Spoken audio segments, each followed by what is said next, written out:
So this is the 54th talk in the collection, and this was first published in the book Living Dhamma. So that was the talks for lay people that was collected together and distributed at the time of Luang Por Chah's funeral in 1993. And so Ajahn Puriso was the translator. And it says, it was a talk given to a group of monks preparing to leave the monastery and go off wandering after their 5th year under the guidance of Ajahn Chah. Suffering on the road. At the time of the Buddha, there lived a monk who yearned to find the true way to enlightenment. He wanted to know for certain what was the correct way and what was the incorrect way to train his mind in meditation. Having decided that living in a monastery with a large group of monks was confusing and distracting, he went off wandering, looking for quiet places to meditate on his own. Living alone, he practiced continuously, sometimes experiencing periods of calm when his mind gathered itself in concentration, samadhi, at other times not finding much calm at all. There was still no real certainty in his meditation. Sometimes he was very diligent and put forth great effort. Sometimes he was lazy. In the end, he became caught up in doubt and skepticism due to his lack of success in trying to find the right way to practice. During that time in India, there were many different meditation teachers, and the monk happened to hear about one famous teacher, Ajahn A, who was very popular and had a reputation for being skilled in meditation instruction. The monk sat down and thought it through, and decided that just in case this famous teacher really knew the correct way to enlightenment, he would find him and train under his guidance. Having received teachings, the monk returned to meditate on his own again, and found that while some of the new teachings were in line with his own views, some were different. He found that he was still constantly getting caught into doubt and uncertainty. After a while, he heard of another famous monk, Ajahn B, who was also reputed to be fully enlightened and skilled in teaching meditation. This news simply fueled further doubts and questions in his mind. Eventually his speculation drove him off in search of the new teacher. Having received fresh teachings, the monk went away to practice in solitude once more. He compared all the teachings he'd absorbed from this latest teacher with those from the first teacher, and found that they weren't the same. He compared the different styles and characters of each teacher, and found that they were also quite different. He compared everything that he had learned with his own views about meditation, and found that nothing seemed to fit together at all. The more he compared, the more he doubted. Not long after that, the monk heard excited rumours that Ajahn C was really a wise teacher. People were talking about the new teacher so much that he felt compelled to seek him out. The monk was willing to listen and try out whatever the new teacher suggested. Some things he taught were the same as the other teachers, some things not.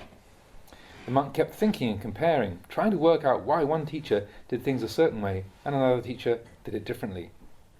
In his mind he was churning over all the information he'd accumulated on the diverse views and styles of each teacher, and when he put it together with his own views, which were completely different, he ended up with no samadhi at all. The more he tried to work out where each teacher was at, the more he became restless and agitated, burning up all his energy until he became both mentally and physically drained, utterly defeated by his endless doubting and speculation.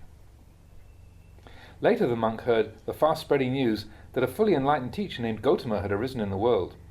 Immediately his mind was completely overwhelmed, racing twice as fast, speculating about the teacher. Just as before, he couldn't resist the urge to see the new teacher for himself, so he went to pay respects and listen to him. Gautama the Buddha expounded the Dhamma, explaining that, ultimately, it's impossible to gain true understanding and transcend doubt simply through seeking out and receiving teaching from other people. The more you hear, the more you doubt. The more you hear, the more mixed up you become. The Buddha emphasized that other people's wisdom can't cut through your doubts for you. Other people cannot let go of doubt for you. All that a teacher can do is explain the way doubts arise in the mind and how to reflect on them. But you have to take his or her words and put them into practice until you gain insight and know for yourself. The Buddha taught that the place of practice lies within the body. Form, feelings, memories, thoughts and sense consciousness, the 5 khandhas, are your teachers. They already provide you with the basis for insight. What you still lack is a basis in mental cultivation, bhavana, and wise reflection. The Buddha taught that the only way to truly end doubt is through contemplation of your own body and mind. Just that much. Abandon the past, abandon the future. Practice knowing and letting go. Sustain the knowing. Once you've established the knowing, let go but don't try to let go without the knowing. It is the presence of this knowing that allows you to let go. Let go of everything you did in the past, both the good and the bad. Whatever you did before, let go of it, because there's no benefit in clinging to the past. The good you did was good at the time. The bad you did was bad at the time. What was right, so now you can cast it all aside. Let go of it.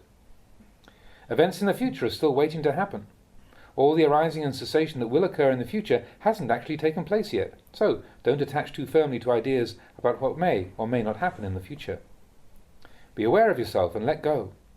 Let go of the past. Whatever took place in the past has ceased. Why spend a lot of time proliferating about it? If you think about something that happened in the past, let that thought go. It was a Dhamma, a phenomenon that arose in the past. Having arisen, it then ceased in the past. There's no reason to mentally proliferate about the present either. Once you've established awareness of what you're thinking, let it go. Practice knowing and letting go. It's not that you shouldn't experience any thoughts or hold views at all. Experience thoughts and views and then let go of them, because they are already completed. The future is still ahead of you. Whatever's going to arise in the future will end in the future also. Be aware of your thoughts about the future and then let go. Your thoughts and views about the past are uncertain in just the same way. The future is totally uncertain. Be aware and then let go, because it's uncertain. Be aware of the present moment. Investigate what you're doing right here and now. There's no need to look at anything outside of yourself. The Buddha didn't praise those who still invest all their faith and belief in what other people say. Neither did he praise those who still get caught up in good and bad moods as a result of the things other people say and do. What other people say and do has to be their own concern. You can be aware of it, but then let go. Even if they do the right thing, see that it's right for them. But if you don't bring your own mind in line with right view, you can never really experience that which is good and right for yourself. It remains something external. All those teachers are doing their own practice, whether correctly or incorrectly, somewhere else, separate from you. Any good practice they do doesn't actually change you. If it's correct practice, it's correct for them, not you. What they cultivate their minds and gain insight into the truth for themselves are not worthy of praise. I emphasize the teaching that the Dhamma is opanayiko, to be brought inside oneself, so that the mind knows, understands, and experiences the results of the training within itself. If people say you're meditating correctly, don't be too quick to believe them. And similarly, if they say that you're doing it wrong, don't just accept what they say until you've really practiced and found out for yourself. Even if they instruct you in the correct way that leads to enlightenment, this is still just other people's words. You have to take their teachings and apply them until you experience results for yourself, right here in the present. That means you must become your own witness, able to confirm the results from within your own mind. It's like the example of the sour fruit. Imagine I told you that a certain fruit tasted sour and invited you to try some of it. You'd have to take a bite from it to taste the sourness. Some people would willingly take my word for it if I told them that the fruit was sour. But if they simply believed that it was sour without ever tasting it, that belief would be useless, mogha. It wouldn't have any real value or meaning. If you described the fruit as sour, it would be merely going by my perception of it. Only that. The Buddha didn't praise such belief. But then, you shouldn't just dismiss it either. Investigate it. You must taste the fruit for yourself. By actually experiencing the sour taste, you then become your own witness. If somebody says it's sour, find out if it really is sour or not by eating it. It's like you're making doubly sure, relying on your own experience as well as what other people say. This way you can really have confidence in the authenticity of its sour taste. You have a witness who attests to the truth. Venerable Ajahn Mun referred to this internal witness that exists within the mind as Ch54. The authenticity of any knowledge acquired merely from what other people say remains unsubstantiated. It is only a truth proven to someone else. You only have someone else's word to go on, that the fruit is sour. You could say that it's only half-truth, or 50%, but if you've tasted the fruit and find it sour, that is the 100%, whole truth. You have evidence from what other people say, and also from your own direct experience. This is a fully 100% substantiated truth. This is Ch54. The internal witness has arisen within you. The way to train is thus opanayiko. You direct your attention inwards until your insight and understanding has become pachatang. Understanding gained from listening to and watching other people is superficial in comparison with the deep understanding that is pachatang. It remains on the outside of pachatang. Such knowledge doesn't arise from self-examination. It's not your own insight, it's other people's insight. That doesn't mean that you should be heedless and dismissive of any teachings you receive from other sources. They should also become the subject for study and investigation. When you first come across and begin to understand some aspect of the teaching from the books, it's fine to believe it on one level, but at the same time to recognize that you haven't yet trained the mind and developed that knowledge through your own experience. For that reason, you still haven't experienced the full benefit of the teaching. It's as if the true value of your understanding is still only half complete. So then you must cultivate the mind and let your insight mature until you completely penetrate the truth. In that way your knowledge becomes fully complete. It's then that you go beyond doubt. If you have profound insight into the truth from within your own mind, all uncertainty about the way to enlightenment disappears completely. When we speak of practicing with the Paccuppanna Dhamma, it means that whatever phenomenon is immediately arising into the mind, you must investigate and deal with it at once. Your awareness must be right there, because Paccuppanna Dhamma refers to the experience of the present moment. It encompasses both cause and effect. The present moment is firmly rooted within the process of cause and effect.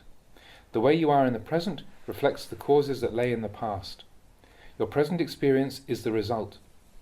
Every single experience you've had right up until the present has arisen out of past causes. For instance, you couldn't say that walking out from your meditation hut was a cause. For instance, you could say that walking out from your meditation hut was a cause, and that you sitting down here is the result. This is the truth of the way things are. There is a constant succession of causes and effects. So what you did in the past was the cause. The present experience is the result. Similarly, present actions are the cause for what you'll experience in the future. Sitting here right now, you're already initiating causes. Past causes are coming to fruition in the present, and these results are actually forming causes that will produce results in the future. What the Buddha saw was that you must abandon both the past and the future. When we say abandon, it doesn't mean that you literally get rid of them. Abandoning means that the focus of your mindfulness and insight is right here, at this one point, the present moment. The past and the future link together right here. The present is both the result of the past and the cause of what lies ahead in the future. So you must completely abandon both cause and result and simply abide with the present moment. We say abandon them, but these are just words used to describe the way of training the mind. Even though you let go of your attachment and abandon the past and future, the natural process of cause and effect remains in place. In fact, you could call this the halfway point. It's already part of the process of cause and result. The Buddha taught to watch the present moment, where you'll see a continuous process of arising and passing away, followed by more arising and passing away. Whatever arises in the present moment is impermanent. I say this often, but most people don't pay much attention. They're reluctant to make use of this simple little teaching. All that is subject to arising is impermanent. It's uncertain. This really is the easiest, least complicated way to reflect on the truth. If you don't meditate on this teaching, when things actually do start to show themselves as uncertain and changeable, you don't know how to respond wisely and tend to get agitated and stirred up. Investigation of this very impermanence brings you insight, an understanding of that which is permanent. By contemplating that which is uncertain, you see that which is certain. This is the way that you have to explain it to make people understand the truth. But they tend not to understand and spend the whole time lost, rushing here and there. Really, if you want to experience true peace, you must bring the mind to that point where it is fully mindful in the present moment. Whatever happiness or suffering arises there, teach yourself that it's transient. The part of the mind that recollects that happiness and suffering are impermanent is the wisdom of the Buddha within each of you. The one who recognizes the uncertainty of phenomena is the Dhamma within you. That which is the Dhamma is the Buddha, but most people don't realize this. They see the Dhamma as something external, out there somewhere, and the Buddha as something else, over here.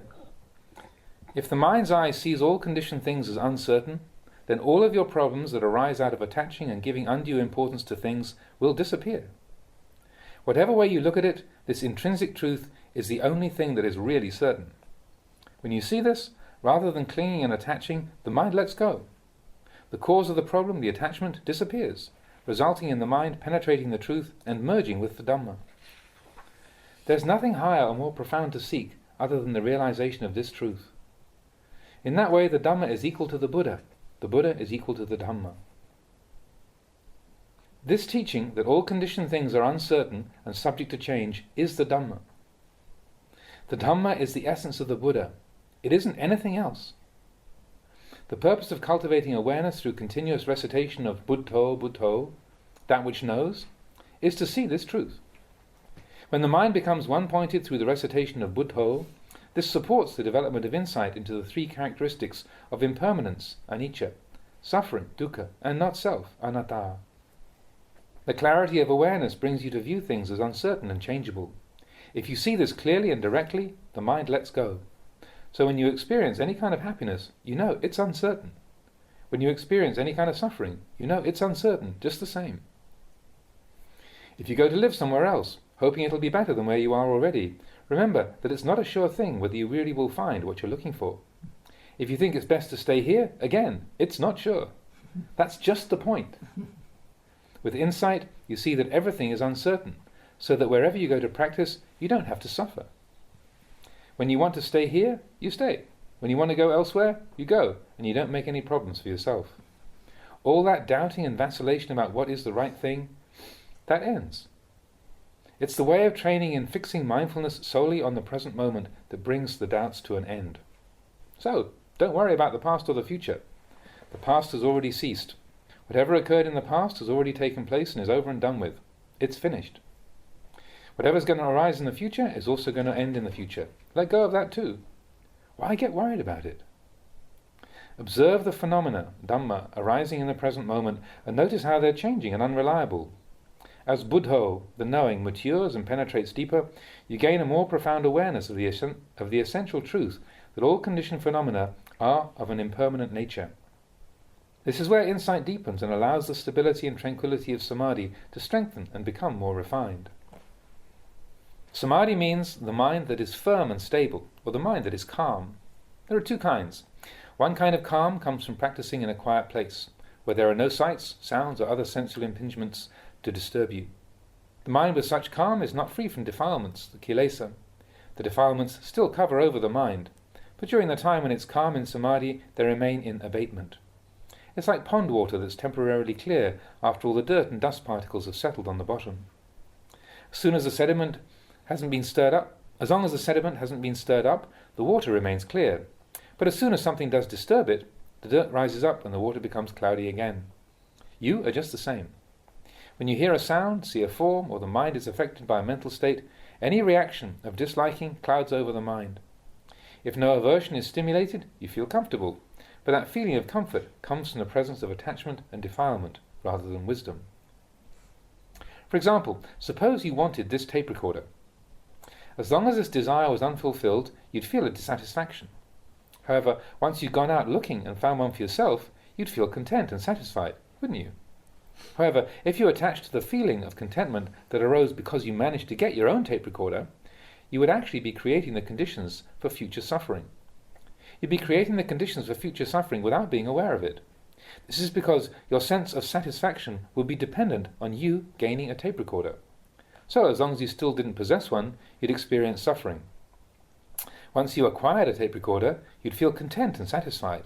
But then, if perhaps a thief were to steal it, that sense of satisfaction would disappear with it, and you'd fall back into a state of suffering again. This is the way it is. Without a tape recorder, you suffer.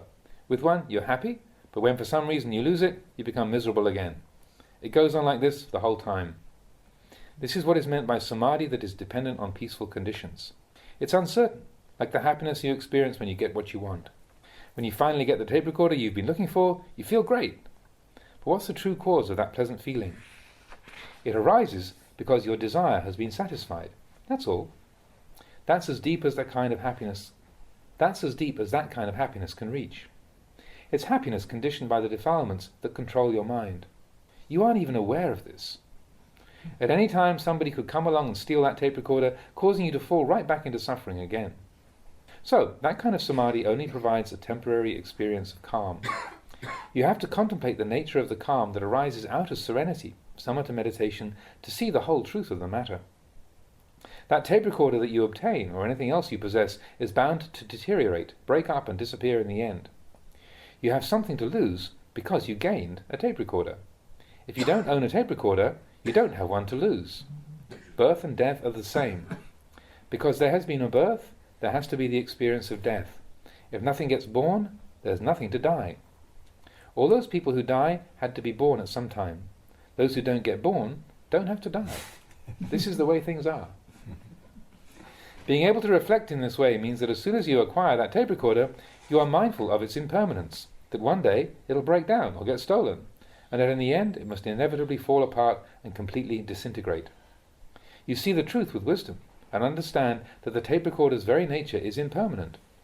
Whether the tape recorder actually breaks or gets stolen, these are all just manifestations of impermanence. If you can view things in the correct way, you'll be able to use the tape recorder without suffering.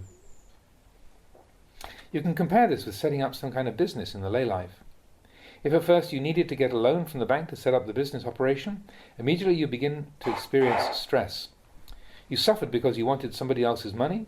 Looking for the money is both difficult and tiring, and as long as you were unsuccessful in trying to raise some, it would cause you suffering. Of course, the day you successfully managed to get a loan from the bank, you'd feel over the moon.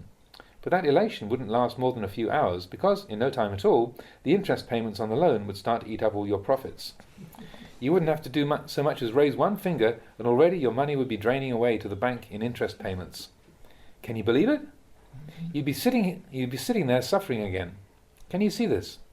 Why is it like this? When you didn't have any money, you would suffer. When you finally receive some, you think your problems are over, but before long, the interest payments would start eating away at your funds, just leading you to more suffering. This is the way it is. The Buddha taught that the way to practice with this is to observe the present moment and develop insight into the transient nature of the body and mind. To see the truth of the Dhamma, that conditioned things simply arise and pass away, and nothing more. It's the nature of the body and mind to be that way, so don't attach or cling firmly onto them. If you have insight into this, it gives rise to much peace as a result. This is peace that comes from letting go of defilements. It arises in conjunction with the arising of wisdom. What causes wisdom to arise?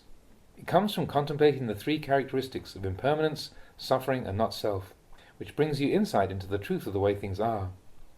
You have to see the truth clearly and unmistakably in your own mind. That is the only way to really gain wisdom. There has to be continuous, clear insight. You see for yourself that all mental objects and moods, aramana, that arise into consciousness pass away, and after that cessation there is more arising. After more arising, there is further cessation. If you still have attachment and clinging, suffering must arise from moment to moment. But if you're letting go, you won't create any suffering. When the mind clearly sees the impermanence of phenomena, this is what is meant by Ch54, the internal witness. The mind is so firmly absorbed in its contemplation that the insight is self-sustaining. So, in the end, you can only accept as partial truths all the teachings and wisdom that you receive from others. On one occasion the Buddha gave a discourse to a group of monks and afterwards asked Venerable Sariputta, who had been listening, "Sariputta, do you believe what I've been teaching you?" "I still don't believe it, Bhante," Sariputta replied. The Buddha was pleased with this response and continued, "That's good, Sariputta. You shouldn't believe any teaching people give you too easily. A sage must contemplate thoroughly everything he hears before accepting it fully. You should take this teaching away with you and contemplate it first." Even though he had received a teaching from the Buddha himself, Venerable Sariputta didn't immediately believe every single word of it. He was heedful of the right way to train his mind and took the teaching away with him to investigate it further. He would only accept the teaching if, after reflecting upon the Buddha's explanation of the truth, he found that it stimulated the arising of wisdom in his own mind, and this insight made his mind peaceful and unified with the Dhamma.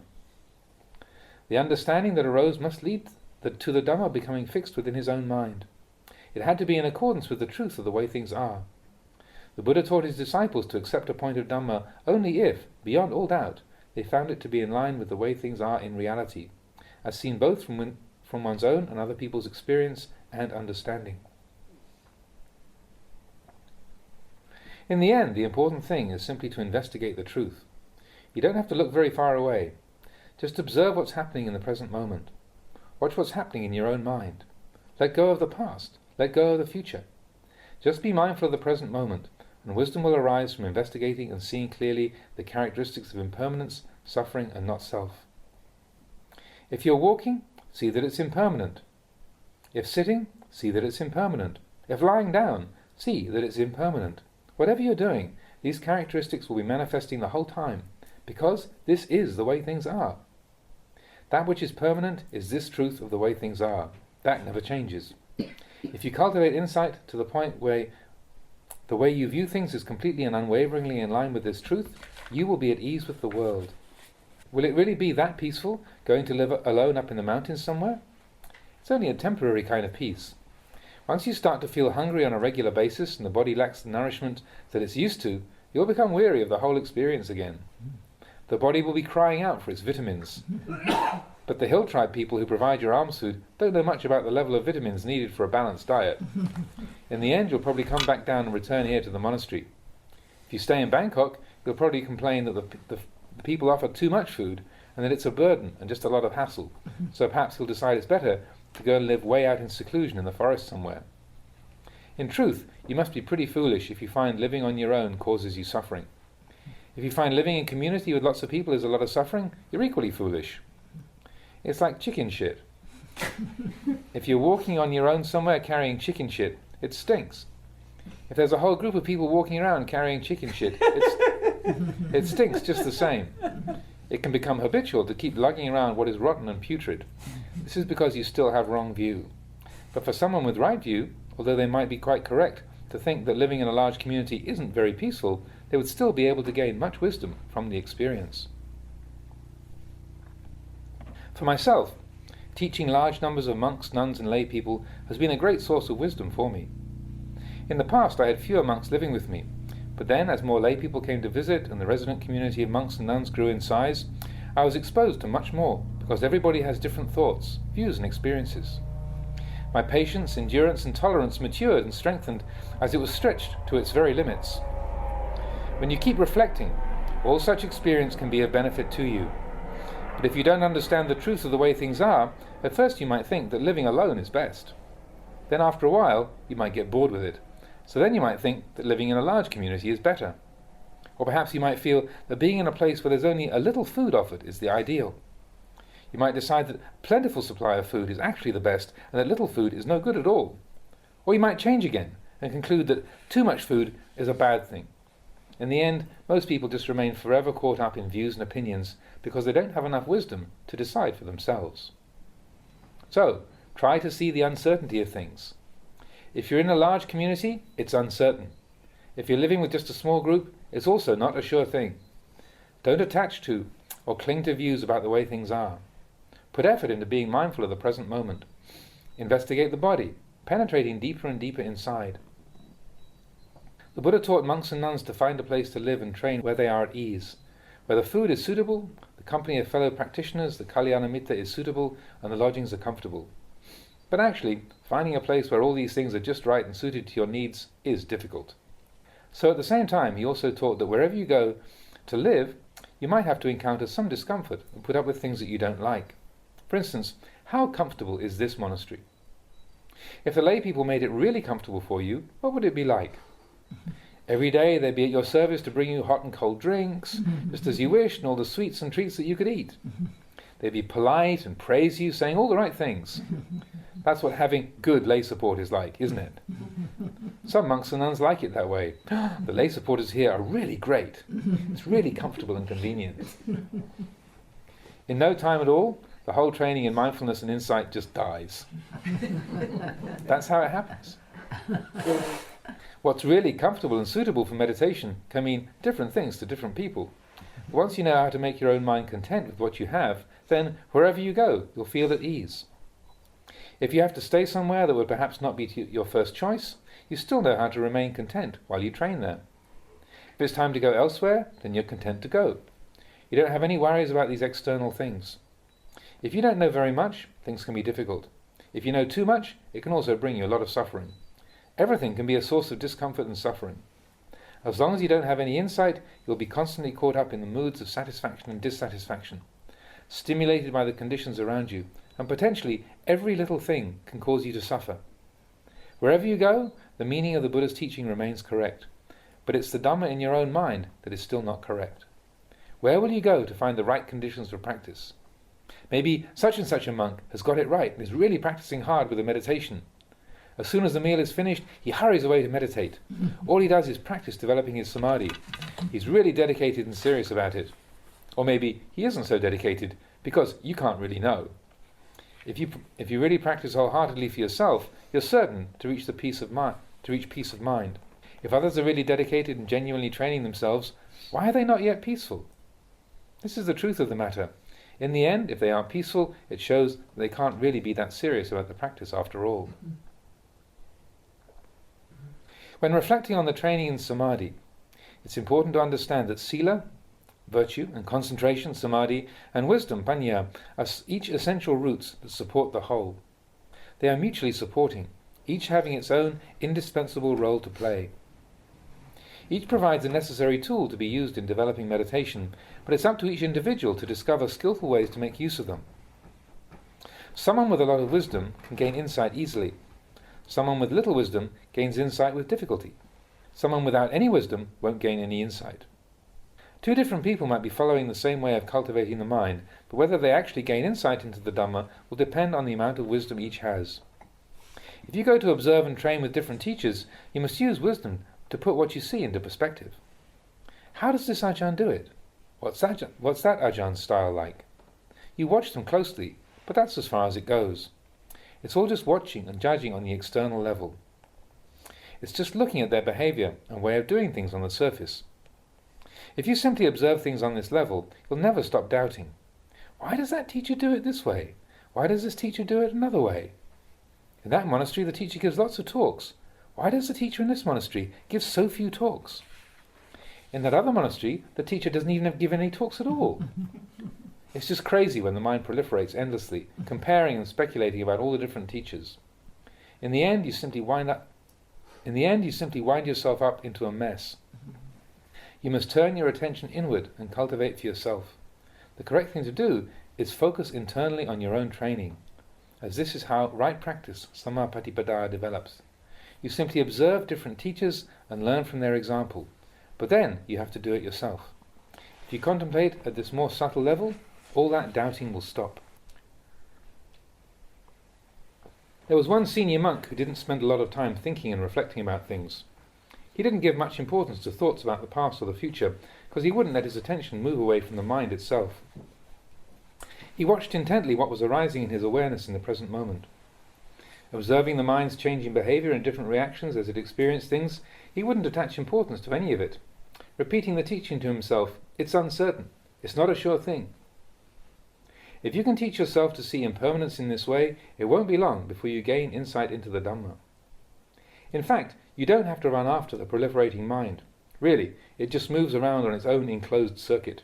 It spins around in circles. This is the way that your mind works. It's samsara vata, the endless cycle of birth and death. This completely encircles the mind. If you tried pursuing the mind as it spins around, would you be able to catch it? It moves so fast. Would you even be able to keep up with it? Try chasing after it and see what happens. What you need to do is stand still at one point and let the mind spin around the circuit by itself. Imagine the mind was a mechanical doll which was able to run around. If it began running faster and faster until it was running at full speed, you wouldn't be able to run fast enough to keep up with it. But actually, you wouldn't need to run anywhere. You could just stand still in one place and let the doll do the running. If you were to stand still in the middle of the circuit without chasing after it, you'd be able to see the doll every time it ran past you and completed a lap. In fact, if you did try running after it, the more you tried to chase after and catch it, the more it would be able to elude you. So, as far as going on tudong is concerned, I both encourage it and discourage it at the same time. If the practitioner already has some wisdom in the way of training, there should be no problem. However, there was one monk I knew who didn't see it as necessary to go on tudong into the forest. He didn't see tudong as a matter of travelling anywhere. Having thought about it, he decided to stay and train in the monastery, vowing to undertake 3 of the Dhutanga practices and keep them strictly, without going anywhere. He felt it wasn't necessary to make himself tired walking long distances with the heavy weight of his monk's alms bowl, robes and other requisites slung over his shoulder. His way was quite a valid one too. But if you really had a strong desire to go out wandering about the forests and hills on Tudong, you wouldn't find his style very satisfying. In the end, if you have clear insight into the truth of things, you only need to hear one word of the teaching, and that'll bring you deep and penetrating insight. Another example I could mention is that a young novice I once encountered wanted to practice living in a cemetery, completely alone. As he was still more or less a child, hardly into his teens, I was quite concerned for his well-being, and kept an eye on him to see how he was doing. In the morning he would go an alms round in the village, and afterwards bring his food back to the cremation ground, where he would eat his meal alone, surrounded by the pits where the corpses of those who hadn't been burned were buried. Every night he would sleep quite alone next to the remains of the dead. After I had been staying nearby for about a week, I went along to check and see how he was. On the outside he seemed at ease with himself, so I asked him, "So, you're not afraid staying here then?" "No, I'm not afraid," he replied. "How come you're not frightened?" "Well, it seems to me unlikely that there's anything much to be afraid of." All it needed was this one simple reflection for the mind to stop proliferating. That novice didn't need to think about all sorts of different things that would merely complicate the matter. He was cured straight away. His fear vanished. You should try meditating in this way. I say that whatever you're doing, whether standing, walking, coming or going, if you sustain mindfulness without giving up, your samadhi won't deteriorate. It won't decline. If there's too much food, you say that it's suffering and just trouble. What's all the fuss about? If there's a lot, just take a small amount and leave the rest for everybody else. Why make so much trouble for yourself over this? It's not peaceful. What's not peaceful? Just take a small portion and give the rest away. But if you're attached to the food and feel bad about giving it up to others, then of course you'll find things difficult. If you're fussy and you want to have a taste of this and a taste of that, but not so much of something else, you'll find that in the end you've chosen so much food that you've filled the bowl to the point where none of it tastes very delicious anyway. So you end up attaching to the view that being offered a lot of food is just distracting and a load of trouble. Why get so distracted and upset? It's you who are letting yourself get stirred up by the food. Does the food itself ever get distracted and upset? Mm-hmm. It's ridiculous. Mm-hmm. You are getting all worked up over nothing. When there are a lot of people coming to the monastery, you say, "It's disturbing." Where's the disturbance? Actually, following the daily routine and the ways of training is fairly straightforward. You don't have to make a big deal out of this. You go an alms round, come back and eat the meal. You do any necessary business and chores, training yourself with mindfulness, just get on with things. You make sure you don't miss out on the various parts of the monastic routine. When you do the evening chanting, does your cultivation of mindfulness really collapse? If simply doing the morning and evening chanting causes your meditation to fall apart, it surely shows that you haven't really learnt to meditate anyway. In the daily meetings, the bowing, chanting praise to the Buddha, Dhamma, Sangha and everything else you do are extremely wholesome activities. So can they really be the cause for your samadhi to degenerate? If you think that it's distracting going to meetings, look again. It's not the meetings that are distracting and unpleasant, it's you. If you let unskillful thinking stir you up, then everything becomes distracting and unpleasant. Even if you don't go to the meetings, you end up just as distracted and stirred up. You have to learn how to reflect wisely and keep your mind in a wholesome state. Everybody gets caught into such states of confusion and agitation, particularly those who are new to the training. What actually happens is that you allow your mind to go out and interfere with all these things and stir itself up. When you come to train with a monastic community, determine for yourself just to stay there and keep practicing. Whether other people are training in the correct way or the wrong way is their business. Keep putting effort into the training, following the monastic guidelines and helping each other with any useful advice you can offer. Anyone who isn't happy training here is free to go elsewhere. If you want to stay, then go ahead and get on with the practice. It has an extremely beneficial effect on the community if there is one of the group who is self-contained and solidly training himself. The other monks around will start to notice and take example from the good aspects of that monk's behavior. They will observe him and ask themselves how it is that he manages to maintain a sense of ease and calm while training himself in mindfulness. The good example provided by that monk is one of the most beneficial things he can do for his fellow beings. If you're a junior member of a monastic community, training with a daily routine and keeping to rules about the way things are done, you have to follow the lead of the senior monks and keep putting effort into the routine. Whatever the activity is, you do it, and when it's time to stop, you finish. You say those things that are appropriate and useful, and train yourself to refrain from speech that is inappropriate and harmful. Don't allow that kind of speech to slip out. There's no need to take lots of food at the mealtime. Just take a few things and leave the rest. When you see that there's a lot of food, the tendency is to indulge and start picking a little of this and trying a little of that, and that way you end up eating everything that's been offered. When you hear the invitation, please take some of this, Ajahn. Please take some of that, Venerable. If you're not careful, it'll just stir up the mind. The thing to do is to let go. Why get involved with it? You think that it's the food stirring you up, but the real root of the problem is that you let the mind go out and meddle with the food. If you can reflect and see this, you should make life a lot easier. The problem is you don't have enough wisdom. You don't have enough insight to see how the process of cause and effect works. Actually, when I was on the road in the past, when it was necessary, I was even prepared to stay in one of the village or city monasteries. In the course of your travels, when you're alone and have to pass through different monastic communities that have varying standards of training and discipline, recite the verse to yourself, Suddhi asuddhi pachatang. The purity or impurity of one's virtue is something one knows for oneself. Chant this both as a protection and as a guideline for reflection. You might end up having to rely on your own integrity in this way. When you're moving through an area you haven't been to before, you might have to make a choice over the place you're going to stay for the night. The Buddha taught that monks and nuns should live in peaceful places. So, depending on what's available, you should try and find a peaceful place to stay and meditate. If you can't find a really quiet place, you can, as second best, at least find a place where you're able to be at peace internally. So, if for some reason it's necessary to stay in a certain place, you must learn how to live there peacefully, without letting craving overcome the mind. If you then decide to leave that monastery or forest, don't leave because of craving. Similarly, if you're staying somewhere, don't stay there because of craving. Understand what's motivating your thinking and actions. It's true that the Buddha advised monastics to lead a lifestyle and find living conditions that are conducive to peace and suitable for meditation, but how will you cope on those occasions when you can't find a peaceful place? In the end, the whole thing could just drive you crazy. Where will you go next? Stay right where you are. Stay put and learn to live in peace. Train yourself until you're able to stay and meditate in the place you are in. The Buddha taught that you should know and understand proper time and place according to conditions. He didn't encourage monks and nuns to roam about all over the place without any real purpose. Certainly, he recommended that we find a suitable, quiet place, but if that's not possible, it might be necessary to spend a few weeks or a few months in a place that isn't so quiet or suitable. What would you do then? You'd probably just die from the shock of it. So learn to know your own mind and know your intentions. In the end, travelling around from place to place is only that much. When you move on somewhere else, you tend to find more of the same of what you left behind, and you're always doubting about what might lie ahead at the next place. Then, before you know it, you could find yourself with malaria or some other unpleasant illness, and you have to find a doctor to treat you, give you drugs and injections. In no time at all, your mind will be more agitated and distracted than ever.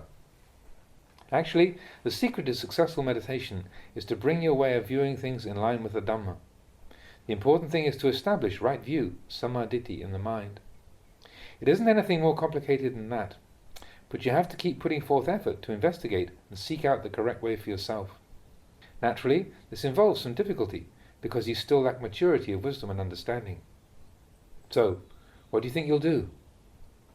Try giving Tudong a go and see what happens. You might get fed up with wandering about again. It's never a sure thing. Or maybe you're thinking that if you really get into the meditation, you won't want to go on Tudong, because the whole proposition will seem uninteresting. But that perception is uncertain. You might feel totally bored with the idea of going on Tudong, but that can always change, and it might not be too long before you start wanting to go off, moving about again. Or you might just want to stay out on Tudong indefinitely and continue to wander from place to place with no time limits or any fixed destination in mind. Again, it's uncertain. This is what you have to reflect upon as you meditate. Go against the flow of your desires. You might attach to the view that you'll go on Tudong for certain, or you might attach to the view that you'll stay put in a monastery for certain. But either way, you're getting caught in delusion. You're attaching to fixed views in the wrong way. Go and investigate this for yourself. I've already contemplated this from my own experience, and I'm explaining the way it is as simply and directly as I can. So, listen to what I'm saying, and then observe and contemplate for yourself. This really is the way things are. In the end, you'll be able to see the truth of this whole matter for yourself. Then, once you do have insight into the truth, whatever decision you make will be accompanied by right view and in accordance with Dhamma.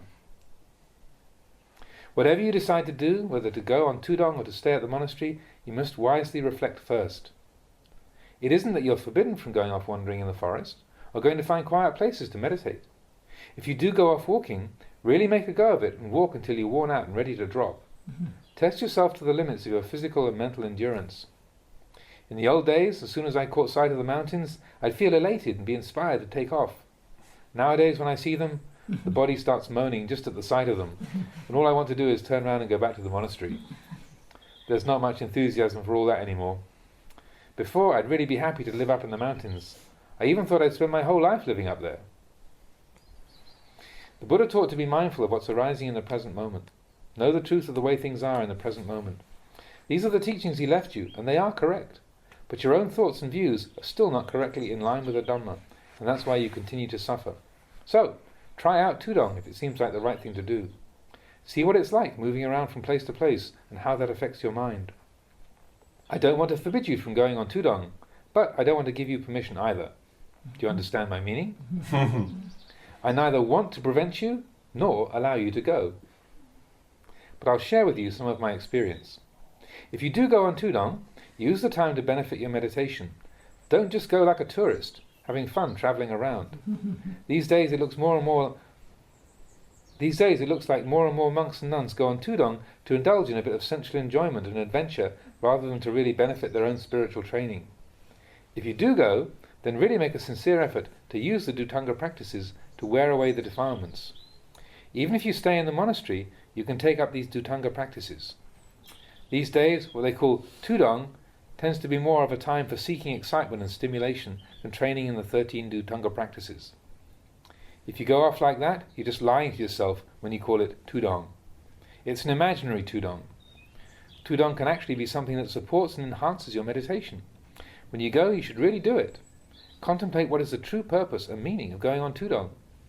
If you do go, I encourage you to use the experience as an opportunity to learn and further your meditation, not just waste time. I won't let monks go off if they're not ready yet for it. But if someone is sincere and seriously interested in the practice, I won't stop them.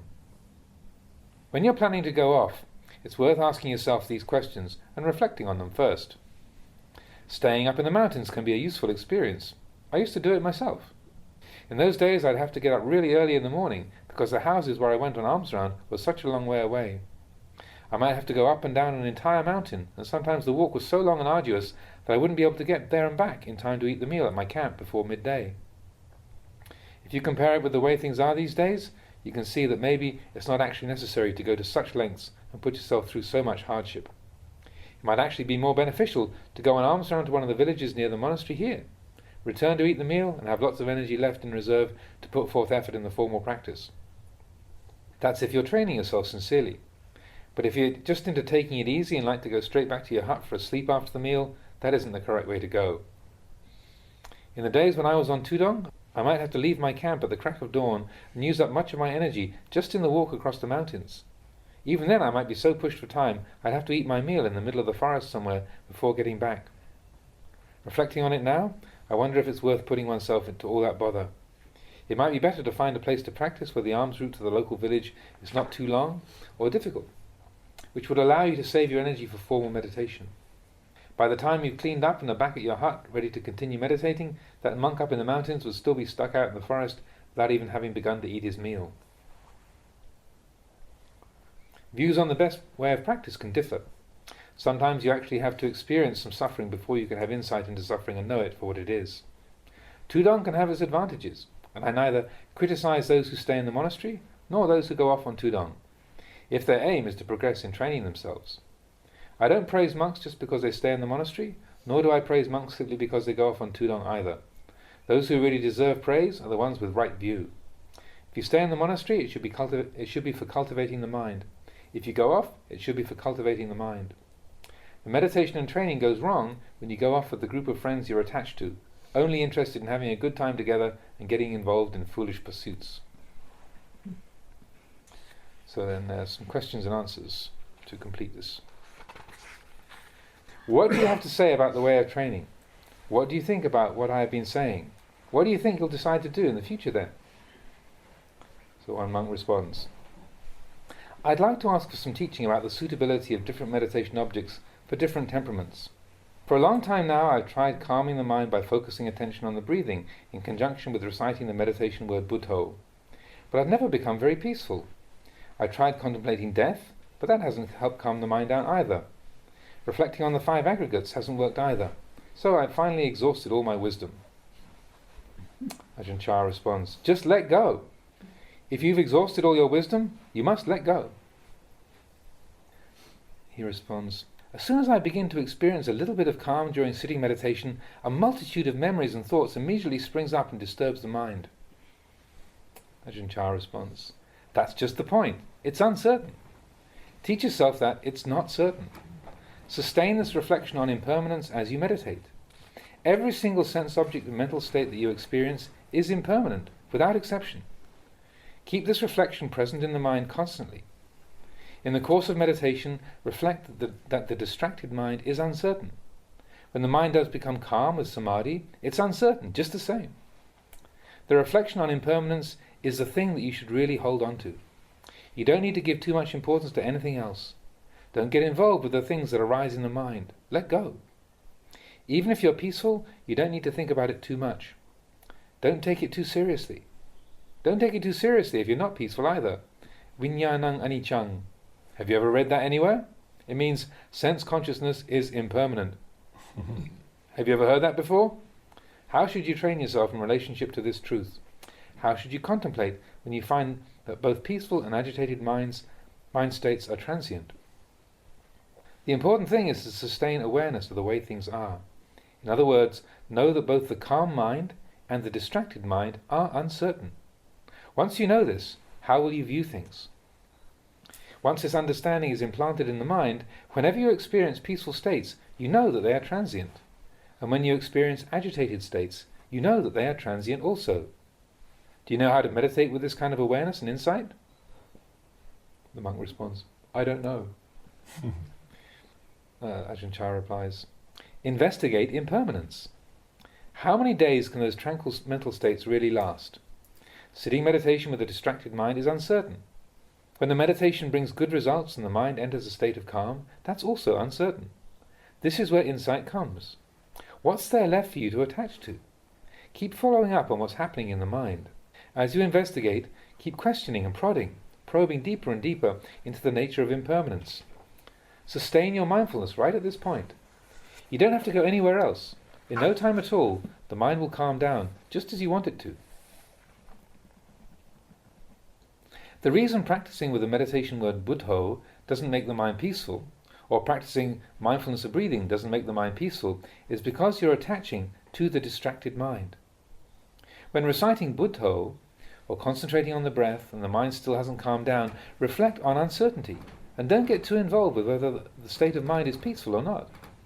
Even if you enter a state of calm, don't get too involved with it, because it can delude you and cause you to attach too much meaning and importance to that state.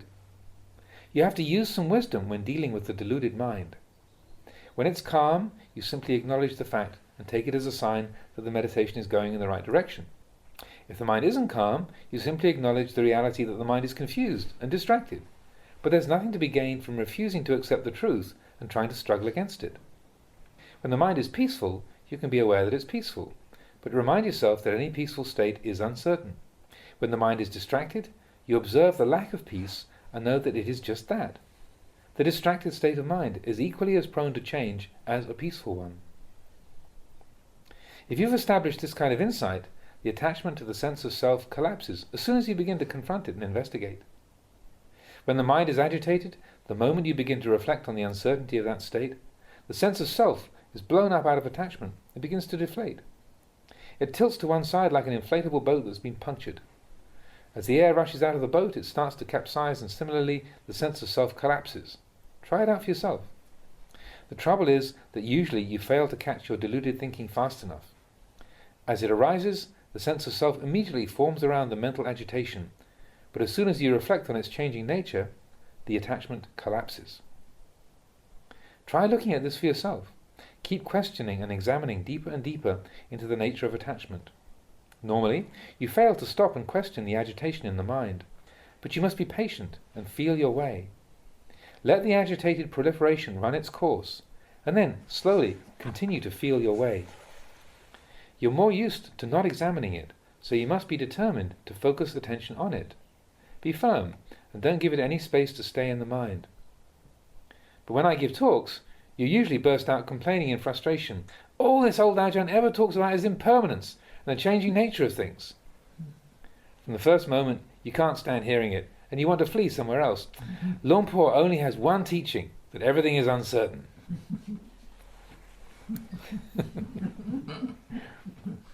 If you are truly fed up with this teaching, you should go off and pursue your meditation until you develop enough insight to bring some real confidence and certainty to your mind.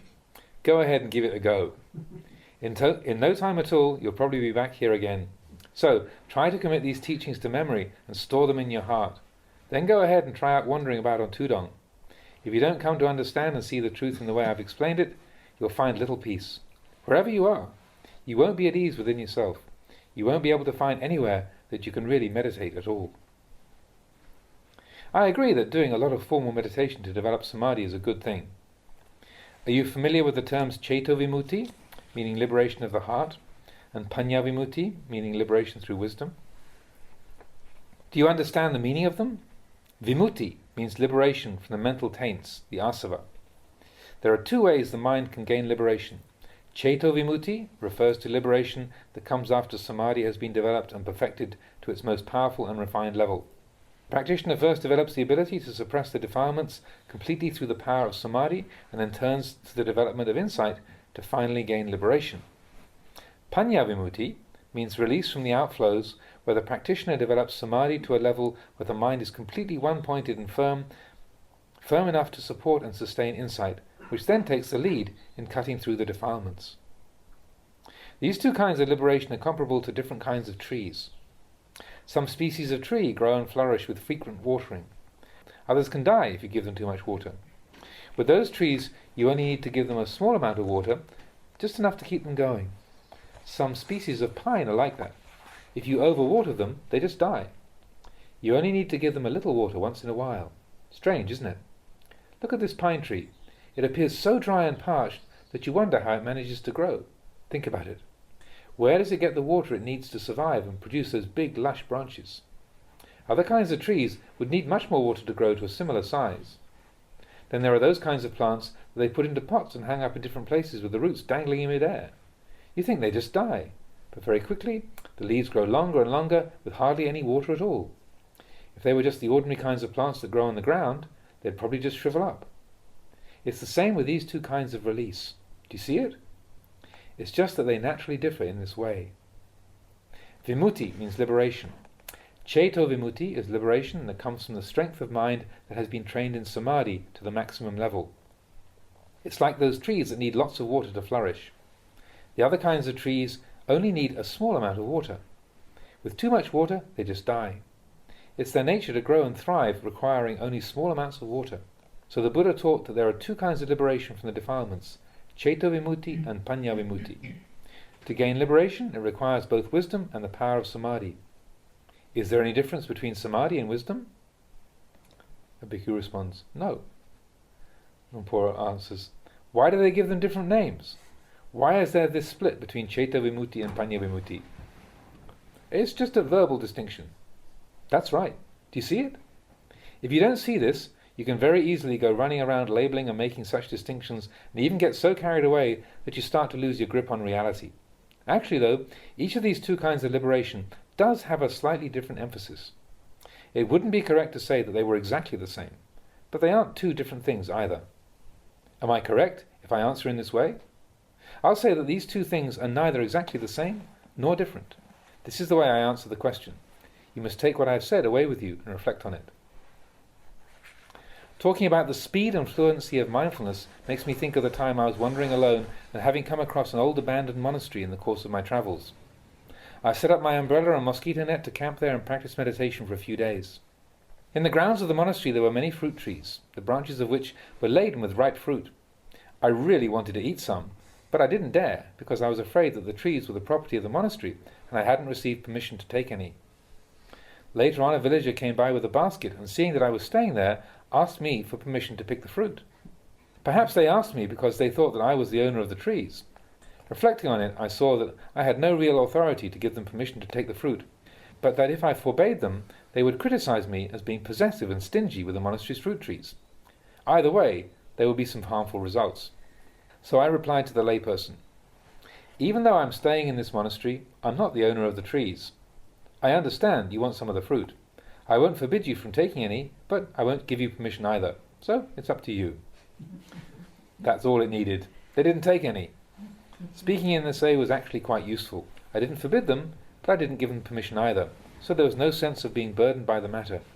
This was the wise way to deal with such a situation. I was able to keep one step ahead of them. Speaking that way produced good results then, and it's still a useful way of speaking to this day. Sometimes, if you speak to people in this unusual manner, it's enough to make them wary of doing something wrong. What do they mean by temperament, charita? The bhikkhu responds, "Temperament? I'm not sure how to answer that." Lumpur replies, "The mind is one thing, temperament is another, and the wisdom faculty another. So, how do you train with this? Contemplate them. How do they talk about them? There is the person of lustful temperament, hateful temperament, deluded temperament, intelligent temperament, and so on. Temperament is determined by those mental states within which the mind attaches and conceals itself most often. For some people it's lust, for others it's aversion. Actually, these are all just verbal descriptions of the characteristics of the mind, but they can be clearly distinguished from each other. So, you've been a monk for 6 years already. You've probably been running after your thoughts and moods long enough. You've already been chasing them for many years. There are quite a few monks who want to go and live alone, and I've got nothing against it.